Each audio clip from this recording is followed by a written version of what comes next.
حليه هذا هات هاكم الله يسهل عليك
Je suis bien arrivé dans l'appartement, il est juste magnifique, je vais te montrer ça. Donc c'est juste à côté de la gare Rabat Agdal. Et pourquoi j'ai choisi ce Airbnb, il est un petit peu plus cher que mes Airbnb d'habitude.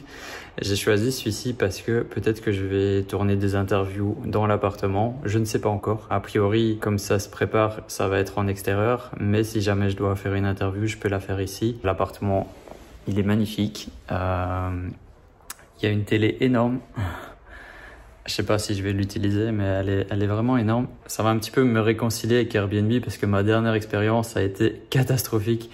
C'était pendant le week-end de la masterclass à Marrakech. Et en fait, je cherchais un appartement dans Targa, le quartier de Targa, pour être proche de la masterclass, pour être proche du Targa Cowork Club à pied. Il n'y avait pas beaucoup de choix et j'ai choisi un petit peu un appartement par défaut. Je pense qu'il était dans les 300 dirhams la nuit. Ça me semblait correct, les commentaires ils étaient bien, mais ma première nuit sur place ça a été une catastrophe. Donc déjà c'était au-dessus d'un café, donc il y avait beaucoup de bruit jusqu'à minuit. Et moi, je suis un couche-tôt, je me couche à 22 h normalement. Une fois que les bruits du café ont cessé, il y avait beaucoup de bruit, des appartements voisins, des filles qui criaient, qui parlaient fort jusqu'à 3-4 h du matin. Il y avait plein d'autres problèmes aussi dans l'Airbnb, les volets qui fermaient pas, c'était mal isolé, la douche, l'eau restait bloquée, bref. Je suis pas resté là-bas, j'ai demandé à quitter, je me suis fait rembourser et finalement j'ai passé les autres nuits à la maison. Tout ça pour te dire que à partir de maintenant, je pense que je prendrai plus aucun Airbnb à moins de 500 dirhams la nuit. Au moins t'es dans des beaux logements. Voilà, là je suis vraiment bien. Le propriétaire était super sympa. Il m'a dit que normalement c'était beaucoup plus cher ici. Là, je l'ai eu à 700 dirhams la nuit. Je te mets le lien dans la description si jamais tu veux venir ici. Là, il est 14 h et ma priorité, c'est d'aller manger. J'ai vu qu'il n'y avait pas grand-chose a priori proche de l'appartement. Donc, je pense que je vais retourner à la gare pour aller voir si je trouve quelque chose de sympa à manger là-bas.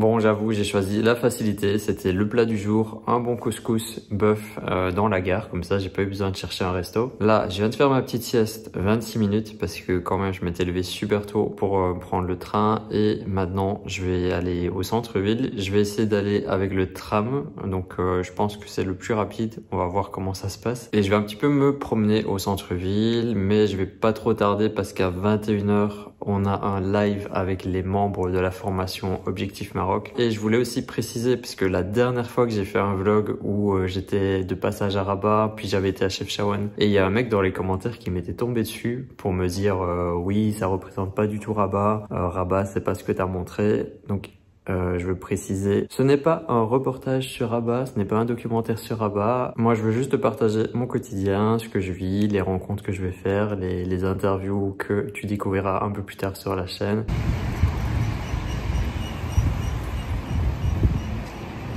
Trop longtemps j'ai cru les gens, j'étais naïf. Je suis au commencement du new life. Je serais pas ralenti par les doutes. Je suis au commencement du new life. Et ça va vite, ouais. Réseaux sociaux, c'est pas ça la vie. Non, je serais pas ralenti par les doutes. Je suis au commencement du new life. Pour pas prendre les choses à cœur, je vais prendre du recul. Plus rien attendre des gens, c'est se libérer de toute forme de rancune. Je le pige un peu tard, je pense à toutes les fois que j'ai lésé, les liens que j'ai fragilisés, je pense à tous les froids que j'ai laissés. Et quand l'ego s'en mêle, les conseils sont pris comme des leçons. Les vérités sont blessantes, les avis deviennent oppressants. Un besoin pressant d'avoir raison, les mots deviennent inflammables comme de l'essence. Retour à l'adolescence. Je gaspillerai plus mon temps pour les gens, c'est dead. Fuck ma répute, j'ai pas peur de ce qu'ils vont penser d'elle. Je me suis battu sans relâche au point d'être dépendant du glaive. Tout ça pour convaincre des têtes que je connais ni d'Adam ni d'Ève. Trop longtemps j'ai cru les gens, j'étais naïf. Je suis au commencement du new life. Je serais pas ralenti par les doutes. Je suis au commencement du new life. Et ça va vite, ouais. Réseaux sociaux, c'est pas ça la vie. Non, je serais pas ralenti par les doutes. Je suis au commencement du new life. Je reconnais mes torts. C'est pas ce qui va entacher mon honneur. Je vais pas mesurer ma valeur au nombre de mes followers. Je reconnais mes torts. C'est pas ce qui va entacher mon honneur. Je vais pas mesurer ma valeur au nombre de mes followers. Trop longtemps j'ai cru les gens, j'étais naïf. Je suis au commencement du new life. Je serais pas ralenti par les doutes. Je suis au commencement du new life. Et ça va vite, ouais. Réseaux sociaux, c'est pas ça la vie. Non, je serais pas ralenti par les doutes. Je suis au commencement du new life.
Un samedi matinal, ça va être une journée très productive parce que j'ai 2 interviews et un rendez-vous aussi dans l'après-midi.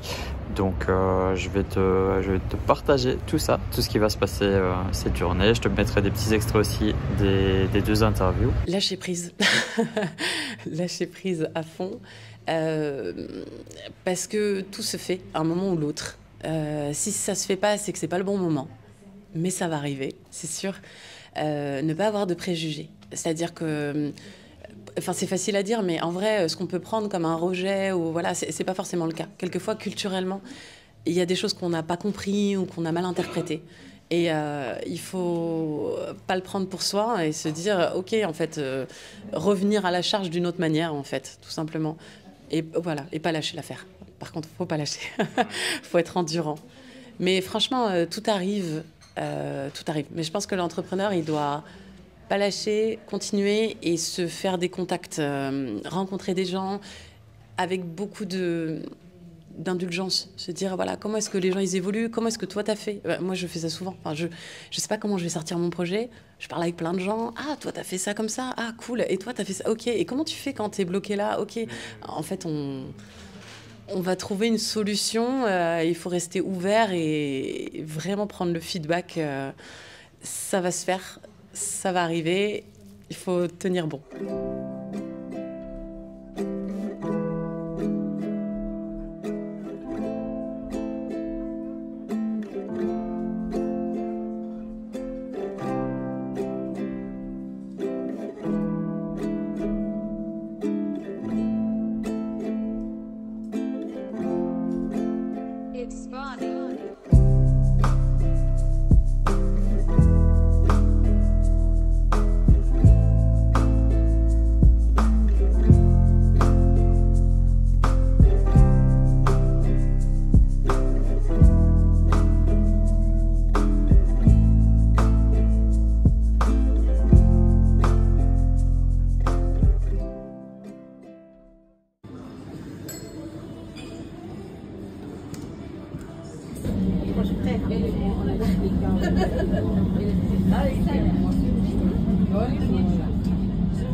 Ce que je remarque, c'est qu'il y a beaucoup de Français qui se croient attendus. Ils ont des diplômes, ou ils ont des compétences, ou ils ont des projets, et ils pensent qu'on va les accueillir bras ouverts.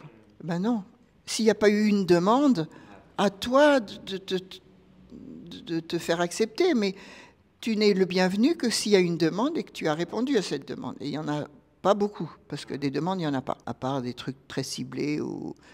Donc les Français ils sont déçus parce qu'ils arrivent en pensant que bon ils ont bac+5 et que voilà on va être très content de les et puis que le niveau des salaires n'est pas le même il y a un manque d'information, des gens qui s'informent mal, plus tous les retraités qui viennent, ça c'est peut-être pas ton public, mais il y en a beaucoup parce qu'il y a eu des émissions qui présenter le paradis sur Terre, qui viennent et c'est pas le paradis sur Terre, c'est autre chose. Et surtout qu'on sache qu'on n'est pas attendu. Personne t'attend nulle part.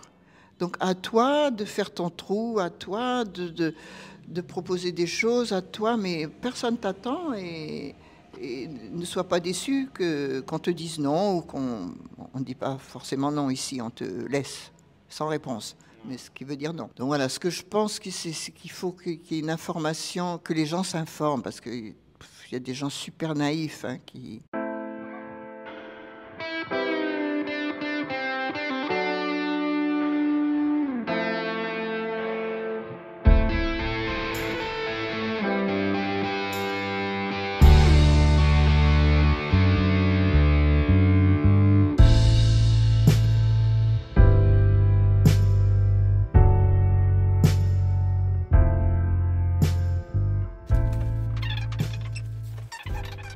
Et voilà, deuxième jour de tournage à Rabat et ce matin je vais tourner dans mon Airbnb, donc c'est un petit peu plus pratique, j'ai eu le temps de bien mettre en place le setup de tournage. Donc pour info, je tourne avec 2 iPhones, 2 trépieds et 2 micros, c'est assez minimaliste, j'aime bien le fait de pouvoir enregistrer une interview un peu partout. Et là, tu as une autre caméra juste en face qui filmera mon invité, sera un plan sur mon invité. Et justement, je voulais en profiter, comme j'ai tout mis en place, pour discuter un petit peu avec toi, parce que voilà, là, c'est un vlog où je te partage mon week-end à Rabat. Comme tu as pu le voir, c'est pas un week-end touristique où je vais visiter plein de choses, mais c'est surtout un week-end où je suis focus sur le tournage des interviews. Et j'aime beaucoup ce format-là où je sors complètement de mon quotidien, de mes habitudes, je rencontre des nouvelles personnes, personnes, je fais du contenu pour la chaîne, des nouvelles interviews. Ça m'amène aussi à avoir des idées sur d'autres personnes à interviewer, donc c'est vraiment très très productif et enrichissant. Tu as déjà découvert un petit peu, mais les deux profils que j'ai vus hier sont des profils un petit peu différents des invités habituels sur la chaîne. Tu as vu Hortense qui a une grande expérience, elle, dans le salariat. Elle a fait plusieurs années en tant que responsable marketing dans des grosses boîtes ici au Maroc. Donc, je trouvais que c'était un profil vraiment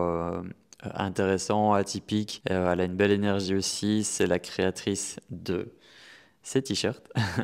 Donc voilà, j'espère que tu apprécieras cette première interview. On l'a fait dans un super lieu qui s'appelle le 17 Océan. J'ai beaucoup aimé, c'est un concept store. Ça m'a rappelé un petit peu l'énergie de Ayaso Concept Store de Marrakech avant que ça ferme. Et j'aime beaucoup moi cette énergie où dans un lieu, tu peux rencontrer des personnes intéressantes, tu peux découvrir des objets, des choses, parce que il y a une boutique où il y a que des créateurs marocains quasiment. Tu peux te poser, prendre un café, tu peux travailler, et là on a fait l'interview avec Hortense là-bas, donc j'ai beaucoup aimé le lieu. Et ensuite je suis parti découvrir Marion Berthoud. Waouh, c'était une très très belle rencontre, une belle interview, là aussi totalement différent des profils qu'on a habituellement. Donc elle a plus de 50 ans au Maroc, ici à Rabat.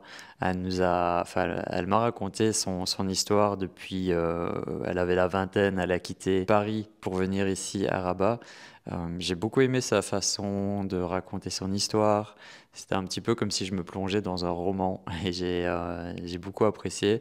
C'était une longue interview, on a fait quasiment 2 heures. Donc j'espère aussi que là vous serez réceptif et que vous apprécierez son parcours. Je pense même qu'on pourrait faire une suite parce que j'ai l'impression qu'elle a pas encore tout partagé.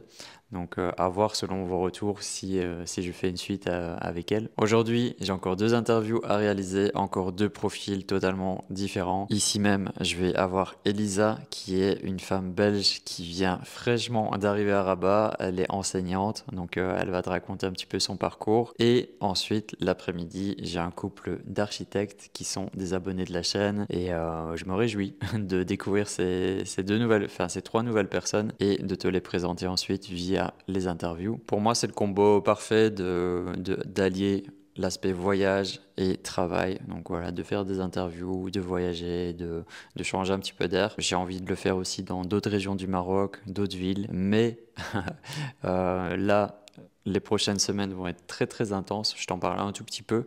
Donc la semaine prochaine, je serai dans le désert en fait. Ce même jour, je serai dans le désert. J'aurai passé ma première nuit dans le désert. Je vais accompagner un groupe de 10 voyageuses. C'est mon projet, Maroc en conscience, le premier projet que j'ai créé au Maroc. Ce voyage, il est très très symbolique pour moi. Déjà parce que j'ai beaucoup de voyageuses qui sont déjà venues 2, 3, 4, 5 fois, qui reviennent. Il y a quasiment la moitié du groupe qui sont des habitués. Et pourquoi ce voyage est symbolique pour moi? Parce que ça va être ma dernière retraite spirituelle en tant qu'accompagnant, en tant que fondateur du projet Maroc en conscience. Ça fait déjà quelques mois, quelques années que je réfléchis à arrêter ce projet, mais chaque fois que je faisais un voyage, je voyais à quel point ça apportait de la joie, ça apportait de la paix, ça apportait beaucoup de valeur à mes voyageurs et mes voyageuses. Donc après chaque voyage, je me dis non, il faut pas que j'arrête, il faut que je continue. Et là, ces derniers mois, il s'est passé plein de choses pour Maroc en conscience. J'ai dû changer plusieurs fois d'équipe. Enfin, je peux pas rentrer dans les détails, mais il s'est passé des choses un peu dures pour moi psychologiquement. Et j'en discutais souvent avec Omar et je l'ai senti en fait prêt à reprendre ce projet, à accompagner les voyageurs. Et Omar, il est parfait pour ça parce qu'il est très social, il est empathique, il est bienveillant, il aime organiser, il est très présent avec les voyageurs. Donc je me suis dit, pourquoi pas, je vais lui laisser sa chance. Ça permettra au projet Maroc en conscience de continuer. Là, cette année 2025, je suis dans cette phase de délégation. Donc petit à petit, c'est Omar qui va reprendre le projet, qui va accompagner les voyageurs. Il a déjà fait quelques dates les mois précédents. Et je pense que moi, je vais garder uniquement le voyage d'entrepreneur que je fais avec Antoine BM chaque année au mois de novembre. Ça, j'ai pas envie de l'arrêter parce que ça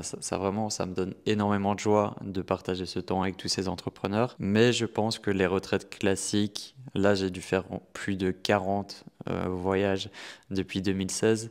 Les retraites classiques, En fait, j'ai envie de passer à autre chose, j'ai envie de faire des nouvelles choses, j'ai plein d'idées de nouveaux projets et parfois il faut savoir arrêter certaines choses, même si ça se passe bien, pour pouvoir donner du temps à d'autres projets. Donc voilà, cette année, c'est Omar qui va s'occuper des voyages et petit à petit, c'est lui qui va vraiment gérer le projet à 100%. Ce que je ne t'ai pas encore dit aussi, c'est que depuis le 1er janvier 2025, j'ai perdu ma monétisation avec YouTube. Vraiment, je suis dégoûté. Ça faisait plusieurs années que j'avais la monétisation avec YouTube. Donc c'est quoi la monétisation? C'est quand tu es un créateur sur YouTube, tu touches un petit peu d'argent chaque mois par rapport aux publicités qui sont mises sur tes vidéos. Pour ma chaîne, c'était pas énorme, c'était environ entre 250 et 300, 400 euros par mois. Donc c'est pas un gros montant, mais ça me permettait de payer un montage ou 2 montages, parce que j'ai un monteur qui s'occupe des interviews.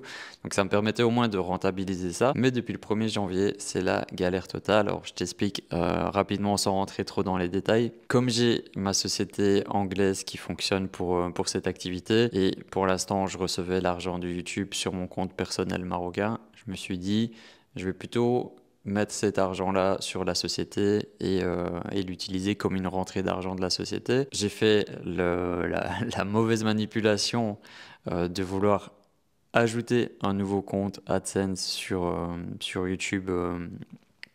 Sur YouTube Studio, et bah en fait ça a tout bloqué, et là c'est une galère de discuter avec YouTube ou avec AdSense. C'est des formulaires, tu discutes avec des robots, t'as pas de réponse, tu galères. Moi j'ai l'impression de faire tout ce qu'il faut pour résoudre ce problème, mais ça n'avance pas.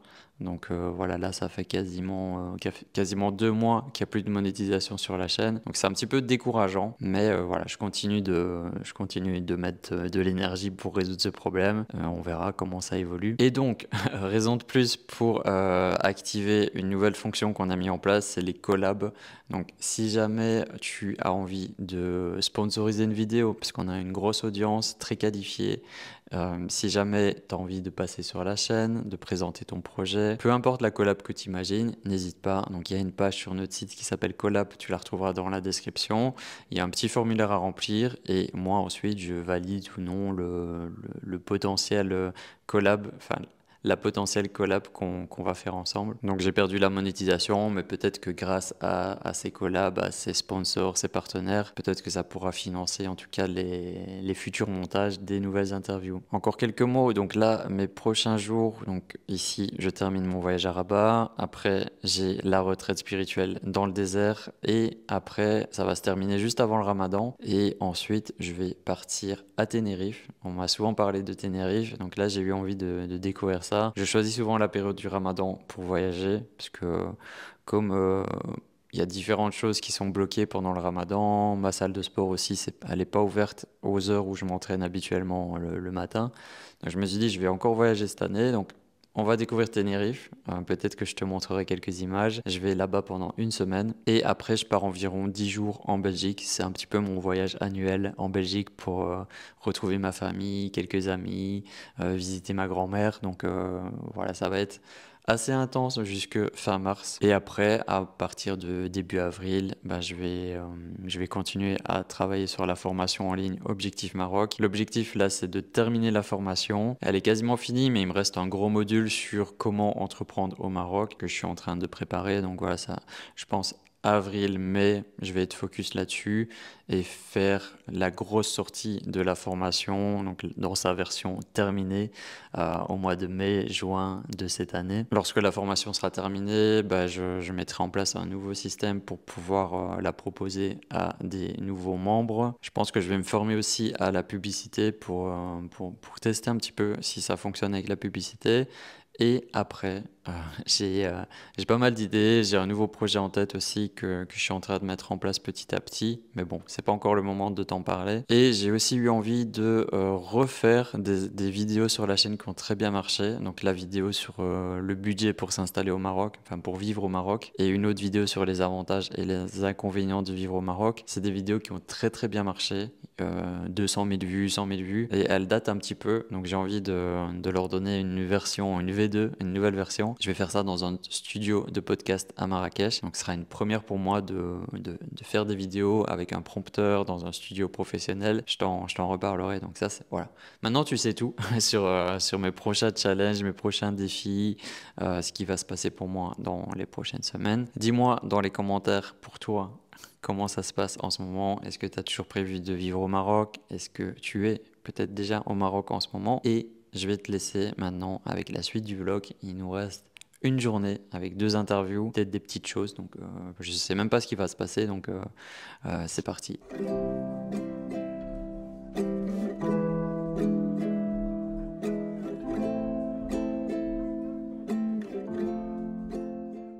Et donc cette séance d'info, c'est là où ils te disent en fait les avantages et où ils nous ont présenté qu'on avait un logement de fonction. Donc waouh, moi j'étais surprise. Après ça s'explique par le fait que en fait quand tu es prof ici, tu cotises pas de la même manière pour ta pension en Belgique. Et donc c'est aussi une balance pour nous. Donc nous, la plupart, on est logés donc dans Rabat. Et puis on va dire plutôt les familles, elles sont logées à Skirat, qui sont un peu parce que là elles ont des maisons pour les familles. Et donc ouais, c'est vrai que au niveau des avantages, on a le logement de fonction. Quel type de logement? Alors c'est des appartements vraiment tout à fait corrects, une chambre, parfois même 2 chambres, magnifiques. Vraiment, il y a juste rien à dire. On est très bien. Donc ça, tu as été surprise positivement? Oui. Et vraiment, je me rappelle, une personne de l'école est venue me chercher à l'aéroport et m'emmène dans le logement et je découvre le truc et je suis là, mais c'est pas possible. C'est là que je vais vivre. C'est ça, c'est pour moi. Ok. Et je dirais que j'ai fait une vidéo à la famille en mode, voilà, il est vraiment très grand, mais voilà donc l'appartement que je vais avoir et que... Donc ça, c'est incroyable, ouais.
En tant qu'architecte, on est tellement pris dans tout notre être par l'architecture que ça dirige notre vie finalement. Bon, bien sûr, il y a un équilibre à trouver, c'est une évidence, il ne faut pas non plus exagérer, mais l'architecture, comme elle touche tout, elle touche l'humain.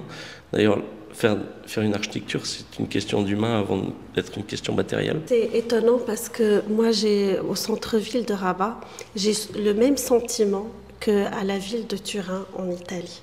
C'est très étonnant de vous dire ça, mais et le même sentiment, par exemple, à la ville de Gênes, parce que ces typologies d'arcades que nous avons, et puis les cafétérias, comment elles sont organisées, les façades, les typologies des façades, les passages sous arcades, c'est exactement comme en Italie.